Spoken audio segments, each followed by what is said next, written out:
introduce you to what the world has been waiting for. I've come to herald the arrival of a generation with the capacity to see God's dream become man's reality.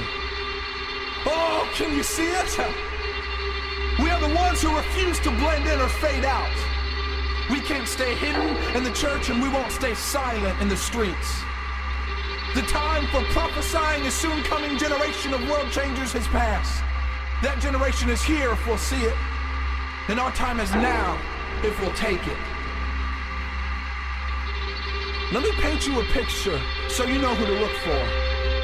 We value faith over fortune. We long for presence, not popularity. We'll take the kingdom over comfort, and we trust the gospel more than the government. There is something in our DNA that can't accept the status quo, business as usual, things as they are. We will never fit in the box marked normal. But you know what? We never really wanted to. We've watched our parents and peers give their lives to a cultural system designed for our destruction. So our minds have been made up. We are persuaded and convinced that the freedom Christ promised is the freedom Christ purchased with his blood on that cross. So that cycle of broken people breaking people, it ends with us.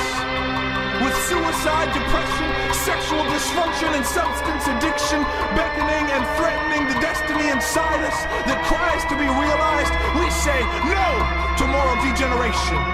We say no to a world that pretends that sin is no big issue, friend. Sin is the only big issue. We say no to the idea of just fitting in to this broken system. The time for change is now. Let the world choose its own path, but let them know that we are the resistance. Let history show that there was a mighty generation that arose from the ashes of religion, from the broken cycle of humanism and cultural irrelevance, to take their place, seated and established as the new standard of righteousness in a culture that mocks purity. I see a generation that clings to the cross and not the culture.